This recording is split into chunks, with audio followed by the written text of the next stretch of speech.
May buntag sa tanan, no? Salamat sa Ginoo, Pastor Ray. Thank you sa being here for many years, no? Sa mga pag-prepare ninyo. Isa yun, talagsa, like I said sa mga members namo. I've been through camps for many years, no? Pila ka tuig na, mga 29 years. Pero walay camp samaan ni na pila na mo. Wala yun. 13 years namin diri. What a blessing to be here, be part ani na youth conference. So salamat sa inyong pag-prepare, Pastor Ray, mga staff, members, Bible college students, and all nga mga pastors trying your best to encourage your youth to be here sa tuang event sa Maani. Okay? So naglisod ko kay nagisulti na nila tanan. So, conclusion na lang ato ani, okay? So, gi-analyze na ko unsay buhaton sa Dios. So, I ask everyone, open your Bible in the book of Judges, okay? The book of Judges, chapter number 2. Karon, I do not know kung pila na ni ka generation. I ask everyone to please stand. Kung pila na ni ka mga generations nga nag-appeal karon sa tuwa. Wala ko idea of how many. Pila na ni karon, kapila na nga mga youth na inyong gidala. And na kay mga pangutana pag uli na-expire din diretso. Misimba pa karong Sunday, pagkasunod Sunday wala na dayon, no?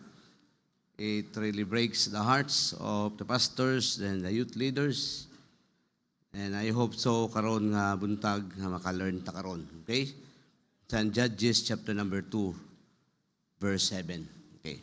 The Bible says, and the people served the Lord all the days of Joshua. Okay? Para you know the story, go back to Joshua chapter number 24. Mao na ato nag-explain niya. And all the elders that outlived Joshua who had seen all the great works of the Lord that he did for Israel. What a blessing. Verse 8. And Joshua the son of Nun, the servant of the Lord, died 110 years old. Wala na si Joshua. All the days sa time ni Joshua, nakalagad siya sa Diyos. Verse number 9, and they buried him in the border of the inheritance of Tipnath Heres in the mount of Ephraim, on the north side of the hill of Gaash. Verse 10, and also all that generation were gathered unto their fathers, and there arose another generation after them, which knew not the Lord, nor yet the works which he had done for Israel. Atong mensahe, and there arose another generation. And there arose another generation. Wa gid ko idea, pila na ka generations youth camp, camps after camp. Daghan baboy na mga tay. Daghan kwarta nga gigasto. Daghang luha nga dili kung isalod baril na. So, and yet na ay another generation na limuta. Nga naaday mo sunod nato. Okay? So there arose another generation after them. Let's bow our head, close our eyes. Heavenly Father, Lord, this morning we pray that you will touch the hearts of everyone's young people's heart. Lord, nga dili lang kami naakaron mag-enjoy. Naay another generation nga imong i-arise. And it is always a failure kung dili namo, Lord, mapasa ni sa sunod nga henerasyon. We pray that the Holy Spirit, Lord God, will move and touch our hearts. Karon cleanse us by the blood of Christ and magnify your name. Thank you for Pastor Ray, his heart, his love, his compassion. Dili, Lord, namo ma-explain. Rare lang yun ang mga tao just like him. Salamat sa mga members sa Pingkarangan Bible Baptist Church. You raise this generation a church like this. And it's always my prayer, Lord, the next generation napod kay erase. Samaan ni Lord nga simbahan. Sama, Lord, ani nga pastor. Samaan ni Lord nga pamaagi. Bless our time karon in Jesus' name. Amen. Lingkod tanan palihog. If you will try to go back Joshua chapter number 24 so that we'll get the context of this one.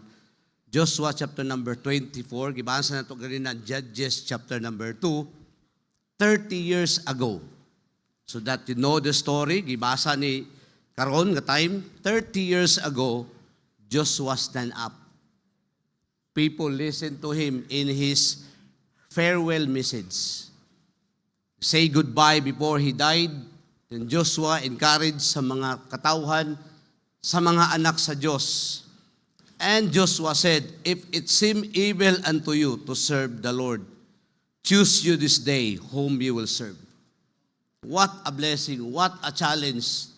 A leader like Joshua shouted last message niya, if it seems evil unto you to choose the Lord, choose you this day whom you will serve, whether the gods of your fathers that served them on the other side of the flood, and of the gods of the Amorites in whose land you dwell. And but Joshua said, but as for me and my house, we will serve the Lord. 30 years ago, before nato gibasa ganina, Judges chapter number 2, 30 years ago, mga Israelites na yun siya, we will serve the Lord. Nag-igon sila, Joshua challenge sa ila, kumubalik mo sa inyong Diyos nga inyong gialagaran, nga kanang naay mata pero di man na makita. Naay mga til po di man na makadagan. Naay baba po di man na makasulti. But ingon sila, we will choose to serve the Lord. And the people answered and said, God forbid that we should forsake the Lord to serve the other gods. Verse number 17, For the Lord our God is He that brought us up,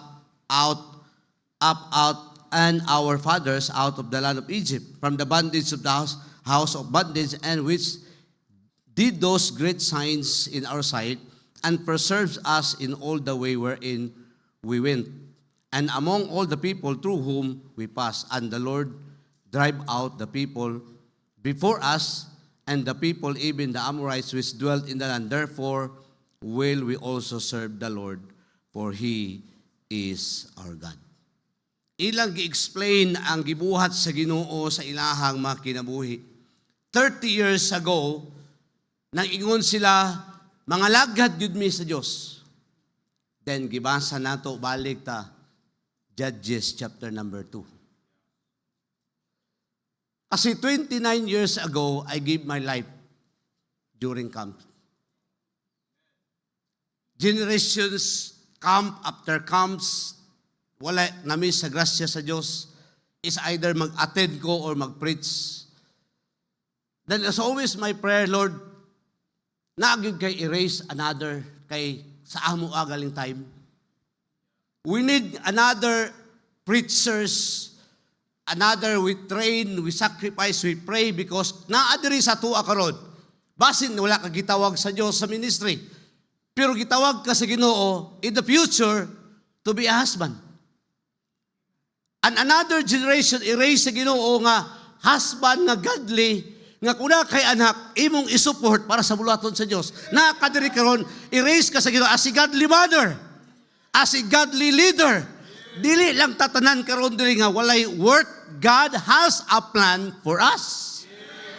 And yet another generation to generation, pila ang casualties during camps. Pila ka mga heart nga break sa mga pastors, naghilak sila, nagsacrifice sila, pero asa man ang uban. 30 years ago gibalikan nila ang sitwasyon. Judges chapter number 2 here. The Bible says, verse number 10, and all that generations were gathered unto their fathers, and there arose another generation after them, which knew not the Lord. Dili lang ni isa ka tribu, the whole nation. The whole nation. I have seen churches hosting camps. But now, they are not a believer of camps. Because they said, that's a waste of money. It's not the waste of money.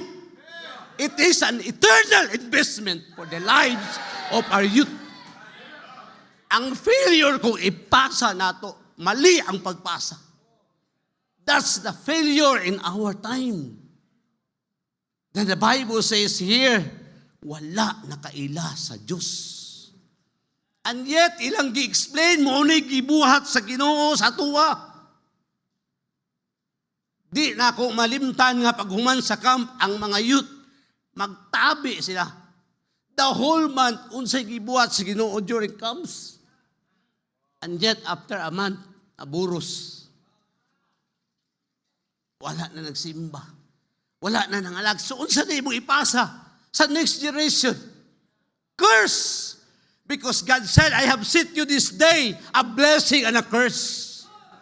So, karon nga buntag, I would like to remind sa inyo you are free to choose karon. Naglingkod ka diri, free ka mo pili.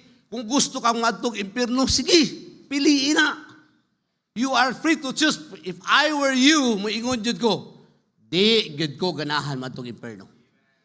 Ayaw pagpili nga doubt ka nga di ka sure nga kung mamatay ka maadto kag langit. Ayaw pili ana, be sure. Better sure than sorry in hell. Kay wala nagi-chance dito kung nakakaron privilege sa imuha to hear that your generation tinuod nga luwas. Kay kung ipasa nimo di ka luwas, ipasa nimo di pud na sila luwas. You are free to choose, but you are not free to decide the consequences of what you choose. You are not. Dili gud ka pwede magdesisyon. Dili gud pwede mainani. Understand always that you cannot travel in the wrong direction and reach the right destination. Dili gud pwede nga moingon ka, mali ni, tama yung patuan. Di gud pwede. Di gud pwede. Diri gud padurong ang iligan, dili gud padulong diri. So you decide karon how many lives nga nangaguba, how many believers karon na waste, nagregret sila, how they wish na mabalik, pero di nagid mabalik. They pay the price. Our sin will find us out. Here, there is ato ang gitun-an karon. There arose another generation which knew not the Lord, nor yet the works which He had done. Ako magiging gihandom. The first bus we remember, gidala na mo diri, first bus, appeal me. Nobody knows us. Wala yun. Nobody. Gidala mi diri, appeal me diri, dala mo mga yung people, 5 sila kabok. Those 5, naagi-istorya ang Ginoo sa ilaha. And then another comes, naagi-istorya ang Ginoo sa ilaha. Another comes and comes. And I'm a believer of comes, pero ang pinakasakit, nga katong gidala nato, wala nila nakitaan o wala nila na-encounter si Jesus Christ. Let me tell you this. Jesus Christ is the difference maker of your life. Dili ka pwedeng mahimong epektibo as a human being kung walay Ginoo diya sa imong kasing-kasing. He is your difference maker. Why? Because this life is a battleground. Dili sayon ang kinabuhi diri. Your difference maker is Christ alone sa imong life nimo. Then if you have Christ, you can fight the battle through the guidance of the Holy Spirit every single day. The Bible says here, wala nila nakahibalo sa Diyos. One whole nation. 30 years ago, they shouted, "We will serve the Lord." Serving God is not in vain 30 years from now. Where are you? Because 29 years ago, nagsurrender diri sa altar. Where are they, mga bats na mo? Duha na lang minabilin as far as by the grace of God is concerned. Where are they? Those who give their lives sa Ginoo, where are they now? Pila ka years nila bay? 13 years ago, the first time ang pigkarangan nag-decide si Pastor Ray, gusto ta mahimong blessing sa mga batanon. Where are those first bats? I praise the Lord those who stay. Pero balikan nato, kitang nagpabilin, balikan nato, kadtong nawala sila sa passing. nawala sila sa kabubuton sis balikan nato, they don't have a better life. Dili gapon ka makaingon, they live a life much better than me. Makaingon ka, I have a better life than them. Look at their family, look at their source of living, look at them. Wala. Kay kung mawala ang pabor sa Dios sa kinabuhi nato, murag may pagwa na lang tanaluwas. Pero yung saya nga kayo. So verse number 11, the Bible says here, and the children of Israel did evil in the sight of the Lord and served Baalim, the god of the idolaters, the god of the immorality. Verse number 12, and they forsook the Lord God of their fathers and brought them out of the land of Egypt and followed other gods of the gods of the people that were round about them and bowed themselves unto them and provoked the Lord to anger. So there arose another generation na nalimot sila. They forgot God. Gipag-mention diri unsa ang Dios. Kung nakailalang ka ang Diyos, just like Paul, I know whom I believe in. I'm very sure, persuaded. Kabalogin ko nga magpanayod ko, akong kinabuhi, tinud, anay, gini pag-alagas, kung nakahibalo lang ka sa Diyos. Diba? Nga namatay siya gilubong. Si Rizal namatay gilubong, pero wa na ba na pagkay katulog adlaw? Si Muhammad namatay gilubong, pero wa na ka ba na pagkatulog adlaw? Jesus Christ namatay gilubong, in the third day, He rose again. He is the God, the true God. Pero nalimot man ta.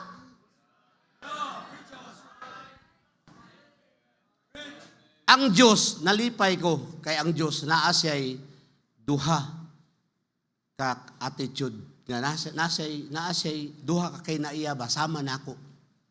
Ang Ginoo limtanon. Di ba? Limtanon ka. Ipangita ni mo ang bulpin, na-address mo dalunggan.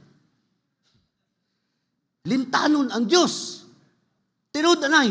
Because the Bible says in Hebrews chapter 10 verse 17, and your sins and iniquities will I remember no more. Salamat sa Diyos kayang kinaiya, limtanon sa mga sala. That's our God.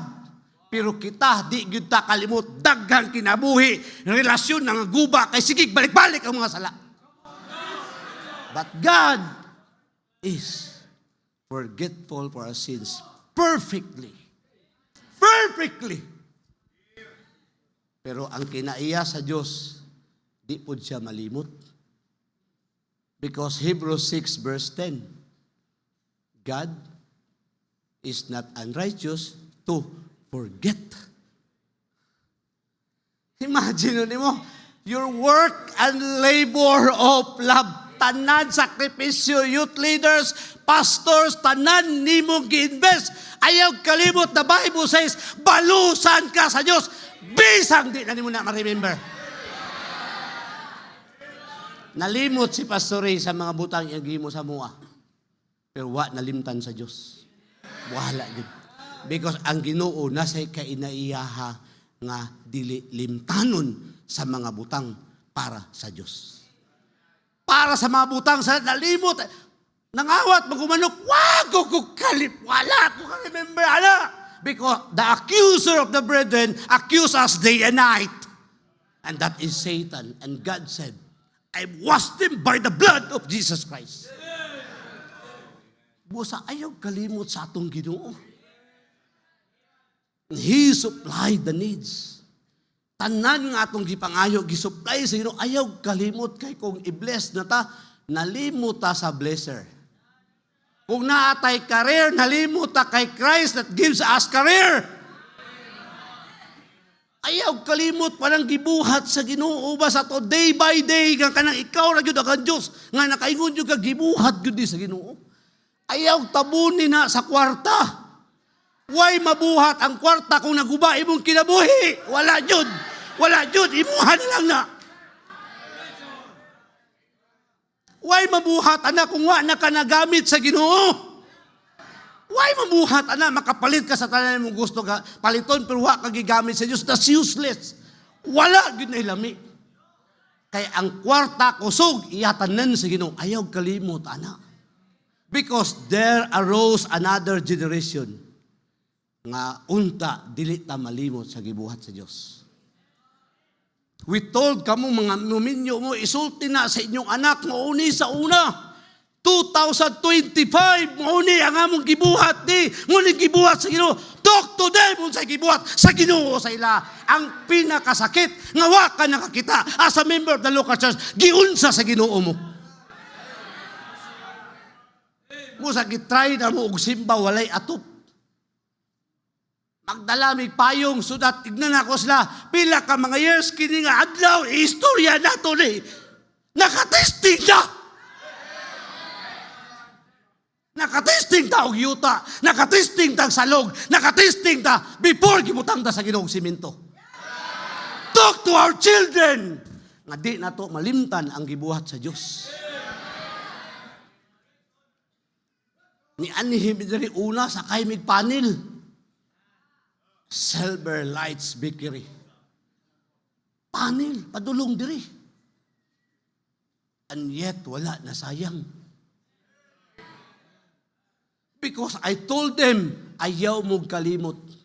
One day, i-bless na mo sa Diyos pag-invest in taon mo sa kinabuhi sa Batanon. Ayaw kalimutan na, amen? Because there arose another generation na ay mga tao nga mulanta mo sunod sa tuwa, uy, ginana din nila. Sila wala. Number 2, verse 12, the Bible says, they forsook the Lord God of their fathers. There arose another generation nga nalimot sila, but there arose another generation nga ilang gisalikway ang tinuod nga Diyos. Igsuon ayaw isalikway ang Ginoo sa trabaho nimo. Nakaba? God owns the world. And all that dwell therein, ibaylo nimo 500 peso a day. Ayaw ibaylo sa imong boyfriend o girlfriend. Don't forsake God. Kay after all, mubalik ra gyapon kaniya. Wala gyapon kay padulngan sa iya haragapon ka. Kay wala gyud sama ginaingon preachers after preacher, wa gyud naguna nga nagmahay. Dito gyud na sa dulo. So ayaw kalimot. Ayaw kalimot, ayaw isalikway ang gibuhat sa Dios. Ayaw na ibaliwala ba? We remember young people sa una. First, young people fellowship namo. Ang among snack, pandesal, pungao namo. First outing, ang amo ang loaf bread. Outing, mito sa mga baptizo, outing. Loaf bread, ang palaman, bulad. Ako na sige na balik-balik sa ilaha. Those were the days. But unsa gibuhat sa Ginoo? Ang Ginoo ba gipabilin tayo nato? Kay sure, ang anak sa Dios i-bless good niya. Tumanon lang nato ni nakasulat na ni diri. So ayaw ipursok ang Dios. Ayaw kahadlok sa boss nimo, pero wa ka nahadlok sa King of Kings. Ang pinakasayop karon, nag-follow ta sa person, pero wa ta nag-follow sa principles of God's Word. So that you are free to choose with that. Tanaw na to 20 years from now if you have a better life. Tanaw na to. Because once naapod ko dyan, naglingkod. Once naapoy altar call, ako na lang mga isa nabilin. And the preacher shouted, "Hey young man, what are you doing there?" Forward ko. Dito man ako naka-forward sa mga nag-surrender sa ministry. Kaya wa na may space. So, lang ingon na pastor ko, kaya dire, tintog-tintog mo, nihatag mo kinabuhi sa Ginoo. Adudahan din ko. Taas man akong buhok. Dahil akong pag-forward, akong sanina, Metallica pa. Mutuo na sila, kitawag ko sa Diyos. So, pag-enroll Bible School, ingon na ni Pastor Rice, Idumait, kini imong pangalan, kontra ba yan ni sa Ginoo?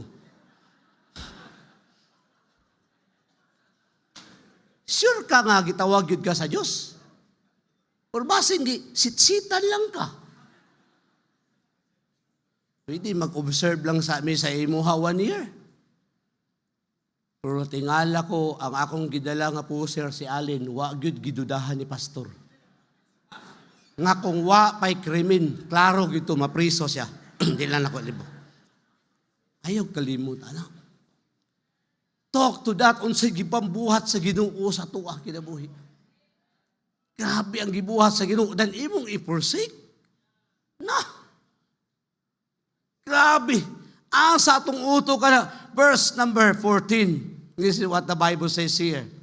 And the anger of the Lord was hot against Israel and delivered them into the hands of the spoilers or the enemies that spoiled them and sold them to the hands of their enemies round about so that they could not longer stand before their enemies. Whithersoever they went out, the hand of the Lord was against them for evil, as the Lord had said, and as the Lord had sworn unto them, and they that were greatly distressed.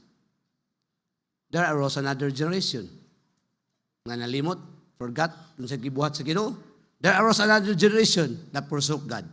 But there arose another generation na forfeit nila ang blessing. Kamong naadiri, mark me, 5 years from now, daghan uban diri sa inyo ha, magminyo na. Okay? Mark me, 10 years from now, inyong anak, mudako na. Mo istorya na. Mark me karon ha, mark it down, mo ingon din sila. Pang, Mang, anong naglisod man ta? Anong mo ni atong kahimtang? Di ba, ingon ka, anak ka sa Ginoo? Or mo ingon sila, Mang, Pang, hala, grabe, ngayong inani man nakatesting po mo ani, katong gamay pa mo, inani po inyong balay. Inani po atong gikaon. Inani po atong gisakyan. Ikaw ang magpili, anak, today. Is either balik ka na sa imong anak ka than the regret at the remorse, maingon ka, pagkasayang. Kaya nga naman, na-forfeit ang blessing sa Diyos. Dili nato sila i-forfeit, kaya wa pa sila kasabot. We pass the baton sa ilaha sa blessing para ma-enjoy nila next generation. I remember Peter. Peter preached, gikan sa pag-backslide, nag-repent siya. Okay, kabalogin mo na. The first Baptist pastor, backslider. Jesus Christ said, "Lovest thou me more than this?" After those, nag-decide siya, "Yeah, I will love thee. Feed my sheep." Acts chapter number 2, nagwali si Peter. Nagwali sa the day of Pentecost, lain-lain nga mga tribo, lahi-lahi ang mga tribo nga nangadto dito, na ay taga-Rome. Acts chapter 2 verse 10, tawa sa to screen. Tawa lang sa to screen. Acts chapter 2 verse 10. Palihog lang, okay? Acts. Persia, na yung taon mo, verse number 1, one at a time. In Pamphylia, Egypt, in parts of Libya and Cyrene, and strangers of Rome. Jews and proselytes. 30 years ago, gikan diya sa Acts chapter number 2 o Acts chapter number 9, 5 years ang gap. Because ang Bible, history. If you know the history of the Bible, it's easy for you to love the Word of God. Ni uli, wa gisulti strangers of Rome, but he heard the preaching of Peter, that Jesus Christ is the only Savior, the only way to heaven.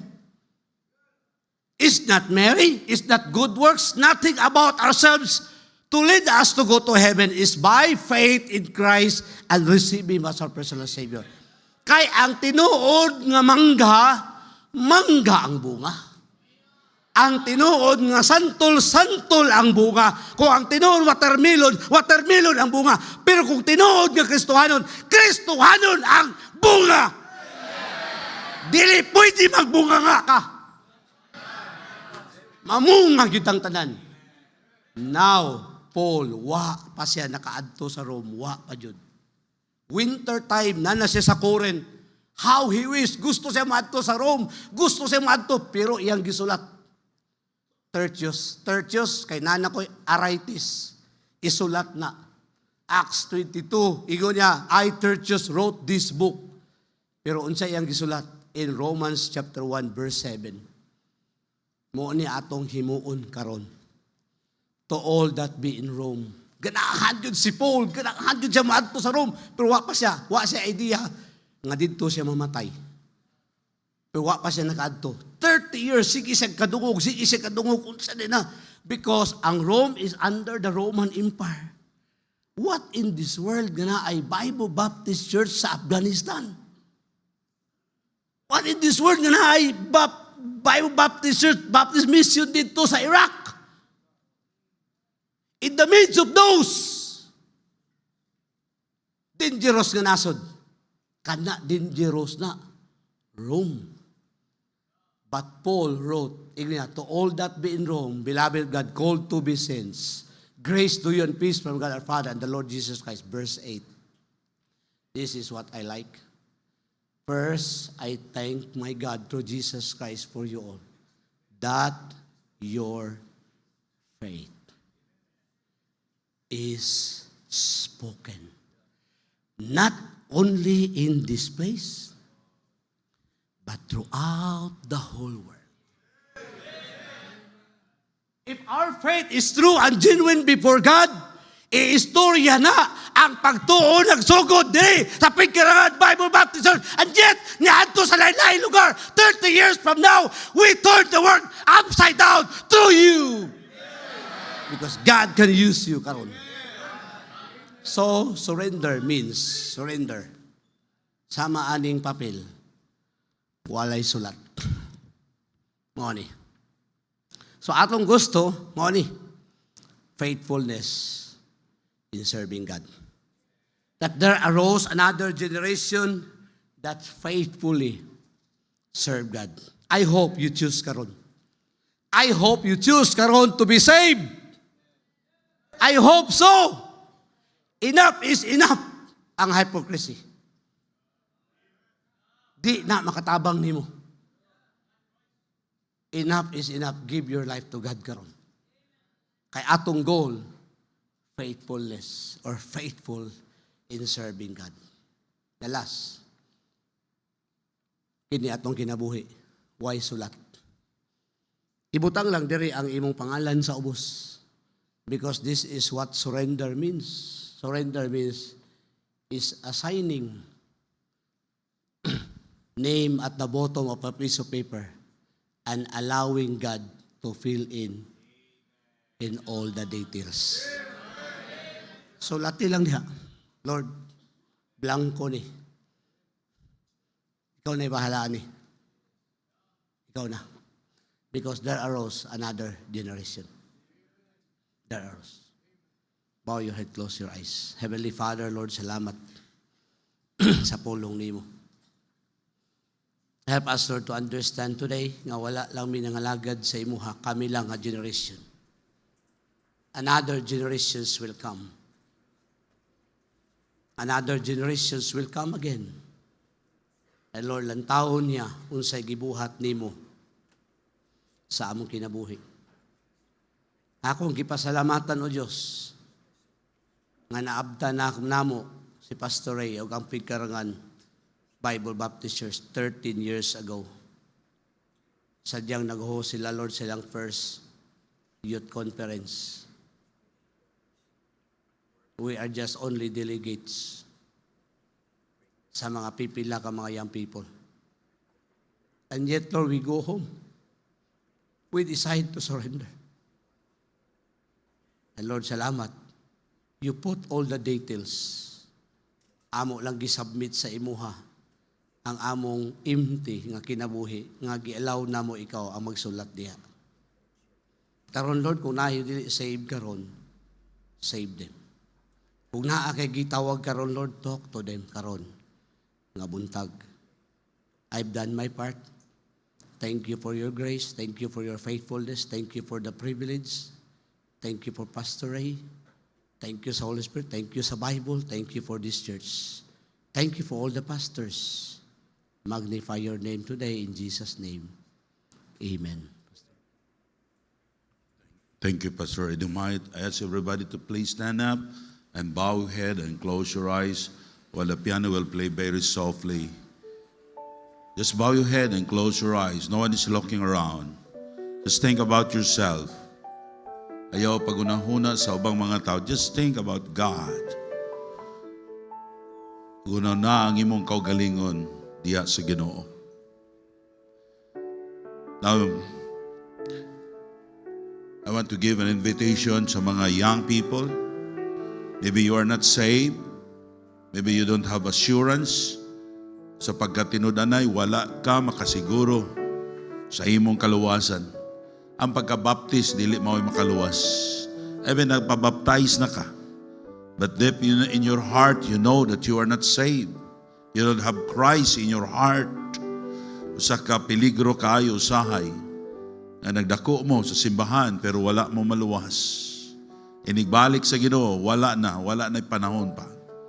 But today, it's just time to probe yourself, to examine that you have Christ. Maybe ka, Pastor, I know that I am not saved. Maong walay kausaban ang akong kinabuhi. There's no change. There's no conviction. But now I want to be saved. Just bow your head and close your eyes. May ka, Pastor, I want to accept the Lord Jesus Christ as my Lord and Savior. I know that I am not saved.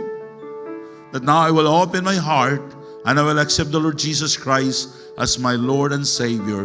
Ang imong buhaton, just raise your right hand. It's mataas lang imong tunga kamot. Tado na ba? I know. Adunay pipila din nga wa pa masay. Raise your right hand. Pastor, I want to be saved. I want to accept the Lord Jesus Christ as my Lord and Savior. Doon na ba? Kasi mo na, ayaw kawaw. Young people, just bow your head and close. Yes. Adunay usa. Adunay duwa, tulo, upat, lima, unom, pito. Okay? I want you to come forward. Siyam. I want you to come forward. Come on. If you are truly accepted the Lord Jesus Christ as your Lord and Savior, please come to the altar. Sure yourself. Ang mga tao nga miduol sa Ginoo gusto maluwas. Giawag yun sa Ginoo to profess mo anin sa tubangan. Anin sa tubangan. Please come. Now, I need pastors or mga workers sa church. Can you please kumukuha mo gusa? Kung babae, lalaki. O dadaanin nyo sa dapit sa gawas and you must talk to them. Okay, come on. Okay. We need a pastor's wife to please come. Yes, ano na pa diri? If you want to be saved, please come. Ayaw kawaw. This is your chance to be saved. Please come. Now the second invitation, just bow your head and close your eyes. This is very important.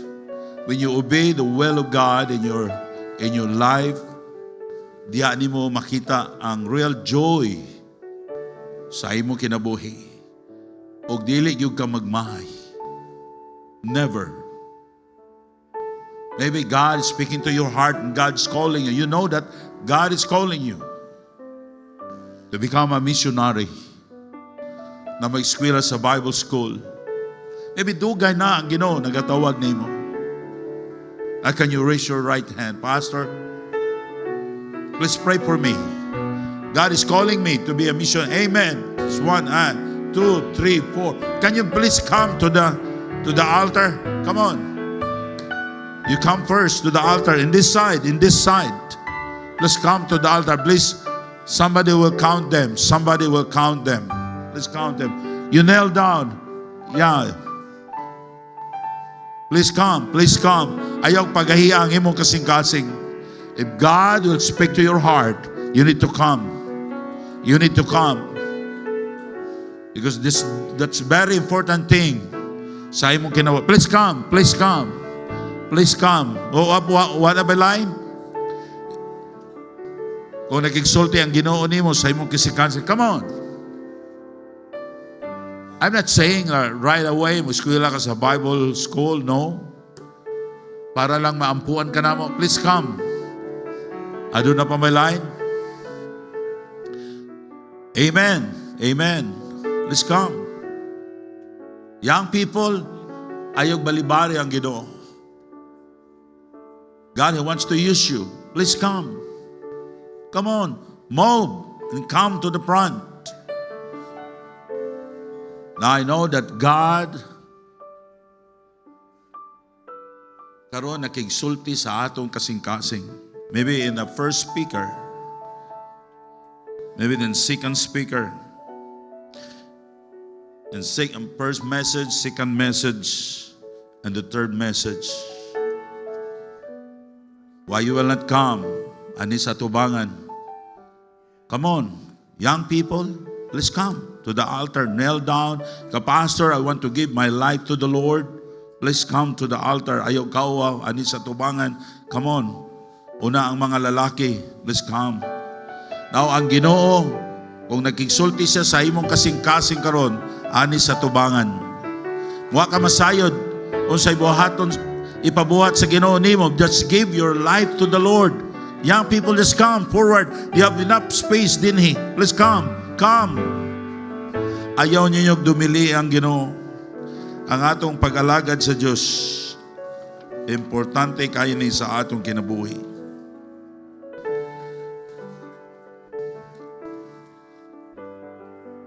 The devil wants you to stay. Ang yawa gusto siya mo, barug lang ka diha, dili ka mudul sa tubangan.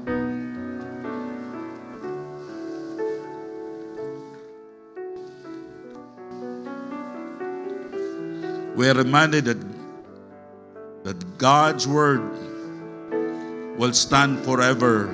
God is powerful. You can be great like, you can fly like an eagle. Kung imong ihatag ang imong kaugalingon diha sa Ginoo. Okay, kanira ba ang gusto mo hatag sa iyong kinabuhi sa Ginoo? Young people, come on. Ayaw kaawaw. Ayaw kahadlok pagsunod diha sa Ginoo. Give your life to God. Maybe wala ka masayod. Pastor, I don't know. Unsay akong buhaton. Just give your life to the Lord. Maybe nagtindog ka diha. Mayroon ka, Pastor, wala gyud nakigsulti ang Ginoo sa akong kinabuhi. Angay ka makuyon. You need to come forward and talk to God. Mintras may panahon pa. Now, young people, the devil is working hard day and night to destroy sa imong kinabuhi. Why you will not come and say, Lord, there's my life. Kung diha ka sa Ginoo, there is safety. Only God can protect you. Ang yawa di sa gusto mo gamit sa inyong ang Ginoo dili. Ang yawa dili sa gusto nga gamiton mo sa Ginoo. He hardens your heart. Please come forward. Don't give space to the devil. Give your life to the Lord. Because God is good. He will bless you. If you want a good life, give your life to the Lord. Come on, doon na pa'y lugar. Please come. Please come. Kung pagkiksulti sa Ginoo, may doon na kayo i-confess diya sa Ginoo nga mga sala. Gusto sa Ginoo, magpuyo ka diya sa pagkabalaan. Young people, surrender your life to the Lord. That's the best thing you must do in life. And you will never regret it. Ang Ginoo gusto siya nga doon na kay nindot nga kinabuhi, mahimo kang blessings over. Maybe you want to support mission. Maybe ka, Pastor, I want to be a Christian businessman. Iniguman ako ng eskwela. My heart, I desire to give millions every month for mission. And God will bless you. Please come. Pastor, I want to give my life to the Lord. Okay, we will pray. Our Heavenly Father, we thank you so much, O God, sa imong mga magwawali, the first speaker, the second speaker, the third speakers. Thank you, Lord, for their lives. Thank you, Lord, for using them. Thank you, God, for souls got saved this morning. Among ibalik nimo dungog pasalamat, Ginoo. Salamat, Lord, sa mga batanon. They came forward beyond the ones to give their lives to you in preaching the gospel. Na may eskwela silang Bible school, may mo silang missionary someday. Lord, salamat. There are lots of young people. They came forward, oh God. I don't know, Lord, what is in their heart. But Lord, continue to speak to their heart, to God. Himuha sila, Ginoo, na doon ay dakong kausaban sa ilang kinabuhi. Lord, tagay sila grasya to serve you faithfully. Lord, tabangi sila. Lord, thank you so much, and I want to give all the glory to you, God, this morning. In Jesus' name I pray. Amen. Thank you. Thank you. Thank you, young people. Balik mo sa inyo.